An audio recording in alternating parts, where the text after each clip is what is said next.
Hello friends, good evening. আজকে কোনো সকালের ভিডিও নয়, কোনো দুপুরেরও ভিডিও নয়, আজকে কোনো পুজোর ভিডিও নয়। আজকে আমরা একটু ঘুরতে যাচ্ছি, আবার সন্ধেবেলা।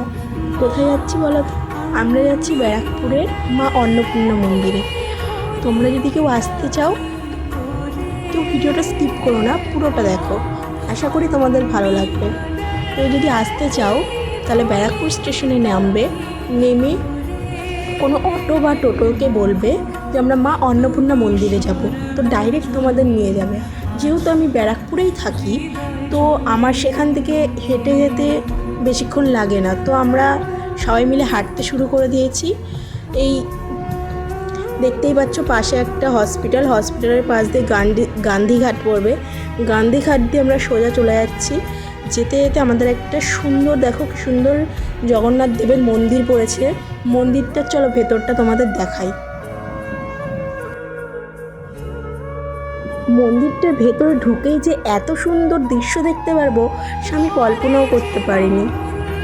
দেখো, সামনেই শ্রী জগন্নাথ, বলরাম আর সুভদ্রা তিনজনকেই কি সুন্দর সাজানো হয়েছে। তাদেরকে দেখতে একদম সত্যি খুব সুন্দর লাগছে। তোমরা সবাই এখানে আসতে পারো। তোমরা না আসলে দিনের বেলাতে এসো, কারণ সব কিছু দেখতে তোমাদের সুবিধা হবে। যেহেতু আমি এখানেই থাকি, তো দিনের বেলা সময় পাইনি বলে আমি রাতেই এসছি আর কি করা যাবে। যেহেতু অন্ধকার পুরো, তাই তোমাদের ভালোভাবে দেখাতে পারলাম না। দেখো একটা বজরংবলীর মন্দির।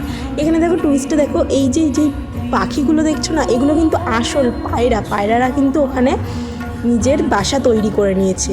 পুরো দেখে মনে হচ্ছে ওখানে মূর্তি লাগিয়েছে, কিন্তু না, ওটা আসল মূর্তি।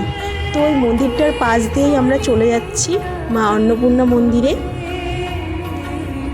অন্ধকারে ভালো তোমরা হয়তো বুঝতে পারবে না, কিন্তু দিনের বেলা আসলে ভালো দেখতে। ওই দেখো আলো জ্বলছে, দেখতে পাচ্ছ? 8টার সময় কিন্তু মন্দির বন্ধ হয়ে যায়, তো সেই কারণে আমরা তাড়াতাড়ি চলে এসেছি। দেখো মন্দিরের ভেতরে প্রবেশ করছি।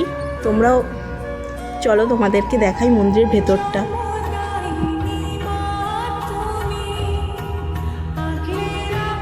এই অন্নপূর্ণা মন্দিরটা কিন্তু দক্ষিণেশ্বরের আমলেই রানী রাসমণির কন্যা জগদম্বা তৈরি করেছিলেন। পুরো দেখতে একদম দক্ষিণেশ্বরের কালী মন্দিরের মতো, হুবহু এক। আশা করি তোমাদের এখানে এসে অনেক ভালো লাগবে। এখানে দেখো পুরো ফাঁকা মাঠ আছে, এখানে তোমরা বসে একটু রেস্ট নিতে পারো, গল্প করতে পারো। চলো মন্দিরের ভিতরে ঠাকুরটাকে দেখা যাক। ঠাকুর দর্শন তো এবার হলো, এবার চলো মন্দিরের সামনে দিয়ে আমরা একটু গঙ্গার ঘাটে যাই। এই গঙ্গার ঘাটে এসেই মানে এত সুন্দর লাগছে রাত্রের দৃশ্যটা, তোমাদের কি বলবো। তোমরা দিনের বেলা আসলেও যতটা না খুশি হবে, কিন্তু গঙ্গার ঘাটে রাত্রিবেলা আসলে আরও বেশি খুশি হবে। পাশেই পার্ক আছে, আর গঙ্গার ধারে এসে দিনের বেলা যেহেতু আমরা পা ডুবিয়ে বসতে পারবো, ঠিক সেরকম রাতে দেখো গঙ্গার ওপারে হাওড়া ব্রিজ কিন্তু, আর ওই দিককার দৃশ্য পুরো বিল্ডিংগুলো কি সুন্দর লাগছে। রাত্রের দৃশ্যটাও অসাধারণ। তো ভিডিওটা এইটুকুই। যদি ভিডিওটা ভালো লেগে থাকে একটা লাইক, কমেন্ট এবং শেয়ার করে দিও। দাঁড়াও, কোথায় যাচ্ছ? চ্যানেলটা সাবস্ক্রাইব করে যাও পরবর্তীতে আরও নতুন ভিডিও দেখার জন্য। Tata, good night.